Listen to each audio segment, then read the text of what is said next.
Bonjour à toutes et à tous. Alors aujourd'hui, j'aimerais faire le portrait du chaser. Alors j'ai déjà fait celui du runner, on va faire celui du chaser. Alors je vous cache pas que ça sera plutôt un portrait de chaser à prédominance yang, comme on en trouve sur les parcours longs. En règle générale, c'est le yang qui est chaser dans le duo de flammes jumelles. Alors on va parler de l'enfance, il n'est pas question bien entendu de fustiger les parents ou de remettre en cause leur éducation. Les enfants, ils nous transmettent eux-mêmes ce qu'ils ont reçu de leurs propres parents au niveau éducation. Et puis voilà, il n'y a pas de parents parfaits, de toute manière, ça on l'a bien compris. Alors on dit que la prédominance yang, que le yang est incarné pour avec son parent, en général la mère, pour nettoyer des blessures d'enfance, de vie antérieure. Donc ce parent est incarné pour l'enfant yang afin de lui permettre de raviver des blessures. Donc souvent le yang il va avoir je dirais pas forcément un conflit, mais des difficultés de compréhension avec sa mère. Donc ça va être plus en rapport avec la mère. Alors c'est en tout cas l'enfant de César va grandir dans un foyer qui est assez structuré, du moins au niveau de l'éducation qu'il reçoit, c'est-à-dire que les parents sont en accord sur l'éducation qu'on doit donner à l'enfant.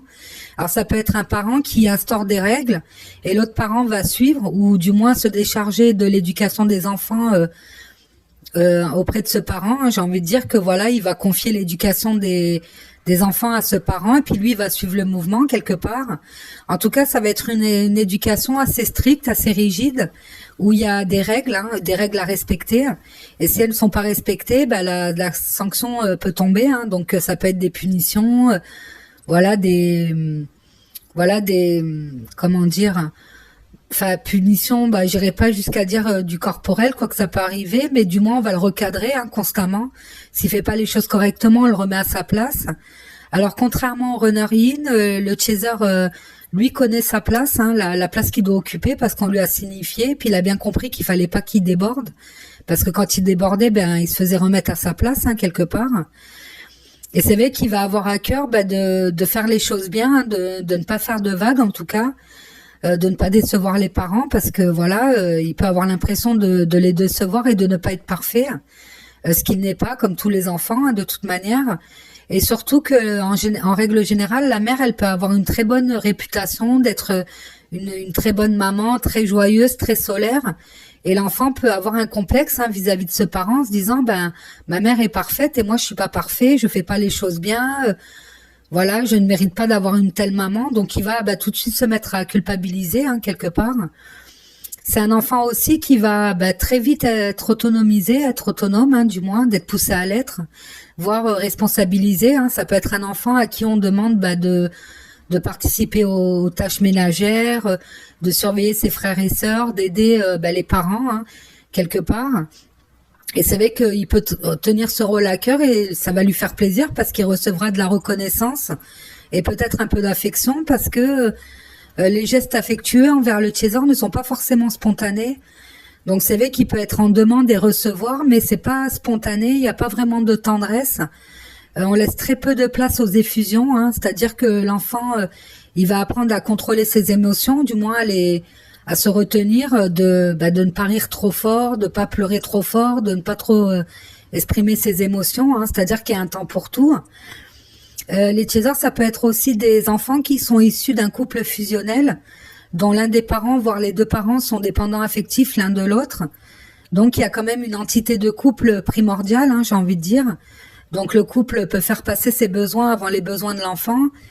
Et c'est vrai que ça peut être compliqué parce qu'au niveau, par exemple, des loisirs en famille, on fait les loisirs parce qu'on n'a pas trop de choix. Donc on va amener les enfants au parc ou au parc d'attractions ou faire des activités pour enfants.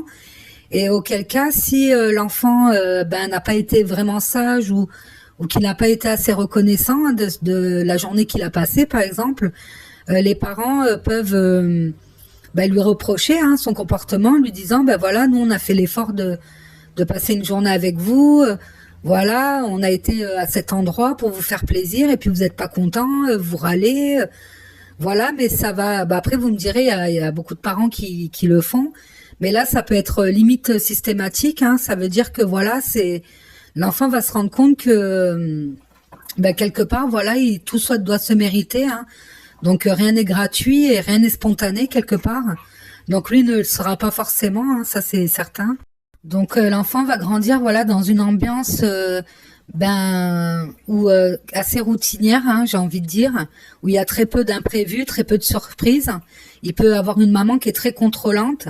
Alors Fabien Marchand, il parle carrément lui de d'un tyran domestique, hein, d'un parent qui est vraiment tyrannique. Moi, j'irai pas jusque là, mais en tout cas, voilà, il y a quand même des règles qui sont imposées, tout est réglementé, hein, tout se mérite quelque part. Et c'est vrai que l'enfant, en grandissant, il va avoir à cœur de vite quitter le foyer familial, de s'émanciper, parce qu'il se dit que quand je serai adulte, je serai libre, hein, je pourrai faire ce que je veux, je ne serai plus soumis aux règles, et puis je pourrai vivre enfin, parce que quand on est enfant et puis qu'on est dans un tel carcan familial, forcément, c'est assez difficile. Et d'ailleurs, dès que l'enfant, aura atteint la majorité, dès qu'il aura l'occasion de partir, il partira. Donc il peut aller faire ses études dans une autre ville que de celle de ses parents. Il peut louer un appartement, commencer à travailler, voire se mettre en couple assez rapidement pour quitter le foyer. Et c'est vrai que il va profiter de cette liberté, du moins il va le croire, mais il va vite se rendre compte que il n'y arrive pas, à lâcher prise, il arrive pas à se détendre, hein, quelque part, parce qu'il a tellement été soumis à des règles qu'il va s'en imposer lui-même. Et il va se continuer constamment à se mettre une pression énorme, hein. Ça veut dire que même si le chaser n'est pas soumis à l'extérieur, il va être soumis lui à ses propres règles. Donc ça peut être des objectifs à atteindre, des buts à atteindre, être beaucoup dans le faire, hein, pour quelque part avoir une certaine reconnaissance, hein. C'est pour ça qu'il a un syndrome du sauveur aussi, parce que quand il était enfant, quand il faisait les choses, il recevait de l'affection, de l'attention, donc il va reproduire ce schéma-là, hein, avec les personnes de son entourage. Donc il va avoir tendance à aider les gens, à être toujours présent, à donner beaucoup de conseils, parce que le chaser c'est quelqu'un qui aime bien conseiller, qui aime bien renseigner les personnes. Après, c'est pas pour que les personnes deviennent dépendantes de lui, hein, pas du tout, parce que lui, il a beaucoup de mal à la dépendance à autrui. Même s'il a pu être dépendant affectif, mais il a beaucoup de mal, hein. Il a quand même besoin d'avoir son espace vital, sa petite zone de confort et des moments de tranquillité. Donc, il va pas forcément vouloir être envahi, hein, parce que quand on sauve des gens, on peut se retrouver à être envahi par ces personnes-là qui seront toujours en demande. Le chaser, il va quand même plus pousser les gens, les conseiller afin qu'ils s'autonomisent, qu'ils prennent soin d'eux, qu'ils fassent attention à eux. Donc c'est vrai que son entourage va être composé de personnes qui conseillent en général, qui prennent un peu le chaser comme étant une référence, hein. En cas de problème, on peut le contacter, il trouvera toujours les mots, hein, le chaser. Et ça va être un entourage où il y a très peu de personnes. En tout cas, ça va être des personnes de confiance qui ont les mêmes valeurs que lui, les mêmes principes.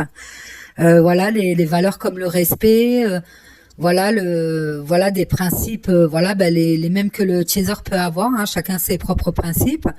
Mais en tout cas, il ne fera pas rentrer n'importe qui, hein, dans sa sphère, dans sa bulle, hein, j'ai envie de dire. Et c'est aussi pour protéger les personnes, hein, qui composent son cercle quelque part. Ça peut être ses enfants, son compagnon, sa compagne, sa famille, hein. Il est très protecteur, le chaser. Quand il apprécie quelqu'un, il va vraiment se jeter au feu pour la personne. Enfin, se jeter au feu, façon de parler, mais comme le chaser connaît très bien les personnes de son entourage, il les a très bien cernées, très bien analysées.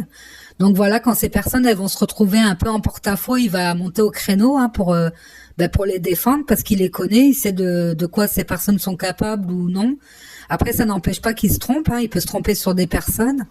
Après, à l'extérieur, le chaser, c'est quand même quelqu'un qui, plus ou moins, s'entend bien avec les personnes à l'extérieur, même s'il les fait pas vraiment entrer dans son intimité, mais il peut avoir vraiment des connaissances avec qui il a beaucoup de sympathie, ou avec qui il aime passer du temps. Le chaser, c'est quelqu'un qui aime bien discuter, qui aime bien débattre, qui aime bien parler de beaucoup de sujets très divers. Le chaser, il peut s'intéresser à la science, comme il peut s'intéresser à l'ésotérisme, comme il peut s'intéresser à l'histoire.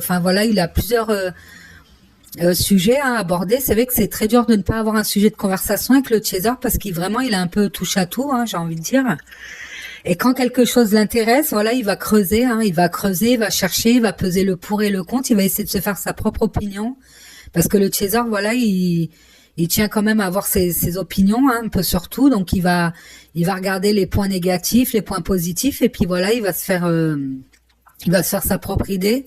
Et pareil pour les gens, hein, c'est-à-dire que si vous allez voir un chaser en lui disant méfie-toi de telle personne, elle a déjà fait ci, elle a déjà fait ça, c'est pas ce qu'il va faire il va ne pas vouloir connaître cette personne. Au contraire, il va vouloir voir de ses propres yeux, hein, si c'est réel ce qu'on dit, hein. Du moins, il va essayer de connaître la personne, de voir ce qu'elle vaut, hein. Si c'est une personne de son entourage ou une personne, par exemple un collègue de travail, hein, quelqu'un, sinon bon, il va pas forcément creuser pour des personnes qui ne l'intéressent pas quelque part, parce que le chaser, voilà, au niveau émotionnel, il donne aux personnes vraiment à qui il tient, hein. Après le reste des personnes, bon, je dis pas qu'il va pas les aimer, mais voilà, sans plus, hein. Si elles sont là, elles sont là. Si elles sont plus là, bah tant pis, hein, j'ai envie de dire. Mais il a besoin d'avoir quand même ce noyau dur. Alors le chaser, il peut avoir des pensées très arrêtées. Voilà, il peut avoir quelque part voilà des idées préconçues, voilà des principes un peu obsolètes, hein, j'ai envie de dire parfois, mais c'est des idées qui sont ancrées en lui, hein. Donc il peut avoir du mal à se remettre en question et surtout à supporter la critique.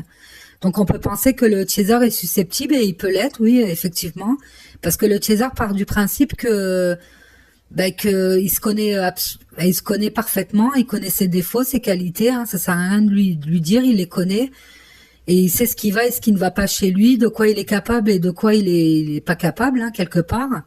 Et c'est vrai qu'il a du mal sur certains points à se remettre en question.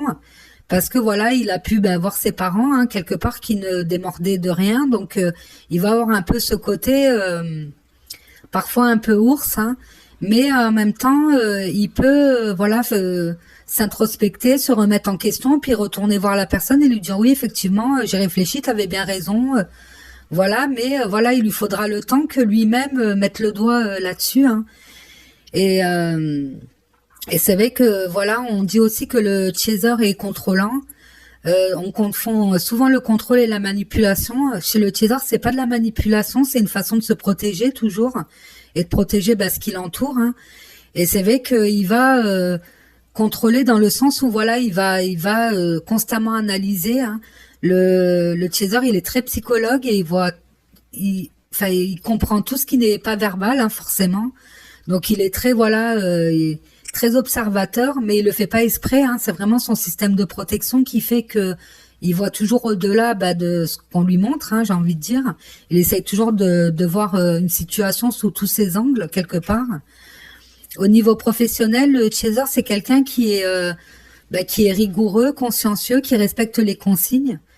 Et, et voilà, donc il va faire son travail correctement, voire en faire plus. Voire le faire très vite avec beaucoup d'organisation. Donc c'est entre guillemets un employé modèle, hein. Mais en même temps, s'il n'est pas reconnu à sa juste valeur, il peut quitter un travail, il peut commencer à chercher ailleurs parce que il estime que dans cette place, il n'est pas reconnu, hein. Et c'est pas forcément, il attend pas forcément une promotion, une augmentation, mais du moins qu'on reconnaisse sa valeur, voire qu'on le complimente. Et si c'est pas le cas, il s'en va, hein, parce que voilà, il ne veut pas être d'évaluer, j'ai envie de dire, ou sous-estimer du moins. Au niveau amoureux, le chaser, il va avoir du mal à dévoiler ses sentiments. Il le fera que à condition d'être sûr qu'en face, les sentiments sont partagés, hein, qu'il ressent de l'amour ou que la personne, voilà, lui exprime son amour. Et c'est là qu'il va finir par se lâcher. Donc, il peut avoir des relations où il a été en dépendance affective parce que forcément, il a manqué d'affection. Donc, il espère combler ce manque à travers ses partenaires. Mais voilà, si la relation s'est mal terminée ou si on s'est joué, hein, de ses sentiments, il peut se jurer de ne plus jamais retomber dans ce genre de dépendance. Et il va travailler sur lui, hein, quelque part pour ne pas dépendre de quelqu'un et puis surtout qu'on abuse de lui, qu'on en profite. Et c'est vrai que ça, il va travailler là-dessus. Et en général, comme le dit Fabien Marchand, quand il rencontre son runner, il ne souffre plus de dépendance affective, hein, il a réglé ce problème. Voilà, bien avant de rencontrer son runner. Alors, le chaser peut avoir du mal à s'engager, voire avoir peur de l'engagement. Mais parce que pour lui, s'engager, c'est pas s'engager à la légère, hein. C'est-à-dire qu'il ne va pas gaspiller de l'énergie pour une relation qui n'en vaut pas la peine ou qui sait pertinemment qu'elle ne va pas durer. Quand il s'engage pour une longue durée. Donc c'est pour ça qu'il ne s'engage pas à la légère, hein, quelque part. Alors il va choisir des partenaires qui sont assez solides, hein, déjà mentalement, voilà, émotionnellement, des personnes, voilà, qu'ils ont une profession, enfin voilà, qu'ils ont des revenus, enfin quelqu'un qui a une certaine stabilité, même financière en tout cas. Donc c'est pas forcément quelqu'un de riche, mais quelqu'un voilà qui a une bonne hygiène de vie, voilà, qui travaille, qui fait sa vie, hein, et quelqu'un qui pourra le sécuriser, puis sécuriser le foyer aussi. Parce que le chaser, il tient beaucoup à sa zone de confort, il tient à ce que tout soit carré, hein, quelque part. Et c'est vrai qu'il voilà, il ne veut pas forcément être en galère financière ou avoir des soucis d'argent ou quoi que ce soit. Donc il va se mettre vraiment avec quelqu'un qui va le sécuriser, et puis aussi lui donner de l'affection, de l'attention, s'occuper de lui, hein, parce que c'est vrai qu'il aura toujours cette quête de l'amour, hein. Le chaser, il est en quête de cet amour comme le runner, mais c'est vrai que le chaser, voilà, il a vraiment un manque affectif que lui veut vraiment combler. Il a pas peur d'aimer, hein. Le chaser, pour lui, l'amour, c'est la plus grande énergie au monde, hein. C'est ce qu'il y a de plus puissant. Il pense même que l'amour, ça peut guérir, ça peut faire des miracles. Et c'est vrai que voilà, donc il va choisir des partenaires assez stables, hein, j'ai envie de dire. Et c'est vrai que le chaser, avant de rencontrer son runner, il a pu être amené à rencontrer des profils yin, hein, des personnes qui ont beaucoup de légèreté, qui semblent pas très ancrées, un peu insouciantes, tout ça, et ne pas vouloir construire avec des personnes comme cela en se disant voilà, moi je pourrais pas, je vais devoir jouer le rôle de la mère, je vais devoir materner cette personne, je pourrais pas me reposer sur elle, je pourrais pas vraiment compter sur elle. Donc le chaser, il peut voilà avoir des relations amicales avec des profils yin, mais pas forcément pour avoir une vie de couple, hein. Et c'est vrai que quand il va rencontrer son runner, là, il y a tous ces schémas, hein, qui vont tomber. C'est-à-dire il va se rendre compte que finalement, toutes ces parts-là, elles lui font du bien, hein, que la légèreté, l'insouciance, c'est quelque chose de bien, et puis que ça lui a manqué. Et là, il va vraiment sentir cette fusion de polarité qu'il n'a pas ressenti avec d'autres profils yin. Donc c'est là de toute la différence, hein, j'ai envie de dire, des relations de flammes jumelles, parce que voilà, il y a vraiment une fusion de polarité, hein, qui est ressentie par les deux jumeaux d'ailleurs. Alors ça va l'étonner, en même temps ça va le transporter, parce que pour une fois dans sa vie, il va se sentir bien, il va se sentir à l'aise, il va se sentir en complétude. Et surtout cet enfant intérieur, hein, qu'il a mis de côté pendant des années, hein, depuis l'enfance, cet enfant intérieur qui doit pas trop pleurer, qui doit pas trop rire trop fort, qui doit un peu museler ses émotions, qui ne peut pas s'exprimer comme il veut, là il a envie de sortir, il a envie de profiter du moment, et enfin quoi, il va se libérer, hein, cet enfant. Et c'est vrai que ça va durer un temps, hein, en début de lune de miel. Malheureusement, ça ne va pas durer, et ça va être très difficile, hein, pour le chaser de réenfermer cet enfant, hein, quelque part, parce qu'il s'est senti revivre, hein, auprès du runner. Et ça, c'est très compliqué, sachant que le runner n'est pas le profil de personne, comme je l'expliquais, avec lesquels il s'imagine construire quelque chose, mais en même temps, quand il rencontre son jumeau d'âme, c'est une certitude, c'est lui, hein, c'était lui en fait qui l'attendait, hein, peut-être depuis longtemps, qu'il avait peut-être espéré, hein, une grande partie de sa vie. Et c'est vrai que quand le runner va commencer à lui glisser entre les doigts, le chaser va essayer d'user des stratagèmes qu'il use habituellement. Enfin, stratagème, c'est pas dans un mauvais sens, hein, plutôt il va appliquer les codes qu'il applique en général quand il commence une relation de couple, hein, une relation amoureuse. Sauf qu'avec le runner, il y a rien qui va marcher, hein. Donc le contrôle, ça ne marche pas, être vindicatif non plus, encore moins. La manipulation, le rendre jaloux, essayer de comprendre, essayer de s'adoucir, mettre de l'eau dans le vin, rajouter du vin dans l'eau, enfin il y a rien qui marche, hein. Et c'est vrai que ça va plonger le chaser dans un grand désespoir, parce que déjà c'est la première fois de sa vie qu'il est face à un profil évitant, parce que même si Et le chaser, il a été amené à rencontrer des personnes qui étaient évitantes. Il a pu, lui aussi, à son tour, les éviter en se disant, ces personnes-là ne veulent pas s'engager. Je sais pas ce qu'elle attend de moi, elle me fatigue. Donc, il peut avoir tourné le dos à des profils évitants. Et en même temps, quand il rencontre son runner, il n'arrive pas à se faire à l'idée que, non, que ce couple ne va pas se faire, hein, quelque part.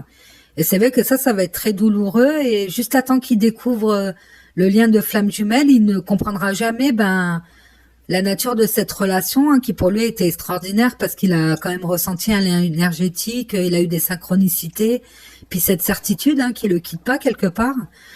Donc jusqu'à ce qu'il découvre le lien de flamme jumelle, ça va le tarauder, hein, quelque part. Donc il va essayer de comprendre, il va essayer d'analyser, il va essayer de mettre tous les mots sur le runner en disant c'est lui qui a un problème, il est comme ci, il est comme ça, parce que le chaser il va mettre du temps à se rendre compte qu'il a un profil contrôlant, qui peut être qui peut être très anxieux, qui peut quelque part ne pas être aussi clean qu'il le pensait, hein, parce que pour le chaser, c'était quelqu'un de stable émotionnellement, psychologiquement, un peu trop sûr de lui parfois, et puis là il va se rendre compte que non, il est pas parfait, hein, et il a eu des comportements qui ne collaient pas, hein.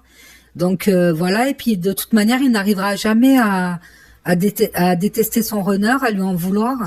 Donc ça, il aura beau se forcer, mais au final, il en reviendra toujours au même point. Et puis quand même, le chaser a très vite conscience que le runner ne cherche pas à lui faire du mal, à lui nuire, que le runner, il fuit plutôt ses émotions que son chaser, hein. Donc ça va beaucoup l'aider. Puis en même temps, il ne comprendra pas pourquoi son runner l'aime, que lui l'aime et qu'ils n'arrivent pas à être ensemble, parce que pour le chaser, c'est simple, hein. Tu m'aimes, je t'aime, on est en couple, et puis voilà, tout va bien. Et quand le chaser va découvrir qu'il est dans un lien de flamme jumelle, ça va être l'illumination, hein, j'ai envie de vous dire, parce qu'il va se rendre compte que que quelque part il s'était pas trompé. Excusez-moi, hein, je suis un peu enrouée, mais il va comprendre qu'il s'était pas trompé, qu'il n'était pas dans l'erreur, parce que c'est vrai que le chaser il a du mal à accepter, hein, de s'être fourvoyé, hein, dans n'importe quelle relation, j'ai envie de dire, parce que lui qui passe du temps à contrôler, à analyser tout ce qui l'entoure, se dire je me suis planté à ce point-là, c'est grave, alors qu'en fait pas du tout, hein, quand il se rend compte que c'est un lien d'âme. Et même si le chaser est très pragmatique, les pieds sur terre, qu'il a pas du tout un attrait pour l'ésotérisme, la spiritualité, ça va être tellement évident pour lui que il ne pourra que y croire, hein. Et puis de toute façon c'est ça, c'est y croire ou penser qu'on est fou, hein, de toute manière, hein. Je pense que beaucoup de chasers peuvent le dire, qu'ils se sont crus fous au bout d'un moment, ils se sont dit ça y est, j'ai vrillé, j'ai pété un plomb, ou voilà. Et c'est vrai que là donc aussi pour en venir à la blessure, parce que pour moi c'est essentiel, hein, de détecter sa blessure et de guérir sa blessure. Même si la blessure ne disparaîtra pas complètement, hein, ça c'est comme ça, c'est une blessure qu'on portera en nous, mais du moins ça nous permettra de ne pas avoir des comportements dysfonctionnels, et puis à ne plus souffrir, hein, parce que ce sont des blessures qui nous font souffrir, parce qu'il y a toujours des réminiscences, hein, j'ai envie de dire. Donc on dit que le chaser a une blessure la blessure de l'abandon. Donc c'est pas forcément avoir été abandonné ou après on dit que ça peut être un abandon qui a été ressenti à la naissance, ou c'est difficile, hein, de repérer cette blessure. Ça c'est de toute façon moi j'ai trouvé que c'était le plus difficile sur le parcours, c'est de repérer la naissance de cette blessure, enfin du moins de ce ressenti, parce que c'est une perception, hein, de blessure, hein. C'est pas forcément que une perception d'abandon, c'est pas forcément que vous avez été abandonné vraiment, hein. Mais c'est vrai que l'important c'est de l'identifier, cette blessure. Moi je l'ai identifiée grâce à mon frère, hein, parce que la vie est très bien faite, parce que je n'arrivais pas à trouver le moment où je m'étais sentie abandonnée. Et c'est vrai qu'un jour en discutant avec mon frère, on parlait du fait que ma mère nous punissait par le silence. Donc quand on n'avait pas été sage, hein, ce qui était relatif, parce que ma mère elle n'avait aucune patience avec nous, ma mère nous punissait par le silence, donc elle restait 3, 4, 5 jours sans nous adresser la parole. Et mon père ne cherchait pas à savoir pourquoi ma mère nous parlait plus, donc mon père ne nous parlait plus non plus. Et quand c'était moi qui avais fait une bêtise, que ma mère ne me parlait pas, mon frère non plus ne me parlait pas. Donc je passais des jours entiers sans que personne ne m'adresse la parole. Donc voilà, on me parlait pas, on me calculait pas, même pas un regard. Hein. Quand je vous dis, j'étais inexistante. Et c'est vrai que quand mon frère m'en a parlé, je me suis reprojetée à ce moment-là. Et c'est vrai qu'effectivement, je me sentais abandonnée parce que je me disais, ça y est, j'ai plus de famille, j'ai plus rien. Donc s'il m'arrive quelque chose, je pourrais compter que sur moi-même. Mais quand on est une gamine de 5, 6, 7, 8 ans, c'est extrêmement difficile. Et en plus, j'appréhendais ces moments-là parce que quand j'avais par exemple une punition à l'école ou que j'avais un mot à faire signer, j'osais même pas demander à mes parents de le faire parce que j'avais peur, hein, parce que c'est vrai que je savais que j'allais me faire engueuler ou que, enfin voilà, j'osais même pas y aller, donc j'allais voir mon père, hein, alors que mon père ne s'occupait pas de ce genre de choses. Et c'est vrai que quand j'en ai parlé avec mon frère m'a dit que lui il ressentait la blessure du rejet à ce moment-là, qu'il se sentait rejeté, exclu. Et moi, je me sentais abandonnée, hein, à l'abandon vraiment. Donc, vous voyez comme quoi on peut vivre des mêmes faits, hein, des mêmes faits, puis avoir des perceptions différentes par rapport à quelque chose.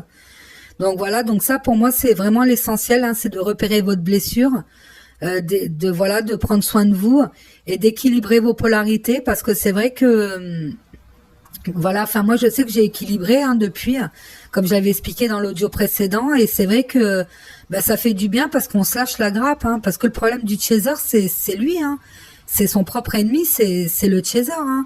Comme le runner, on est dans les deux cas de figure, ça soit runner ou chaser, nous sommes nos propres ennemis, hein, quelque part.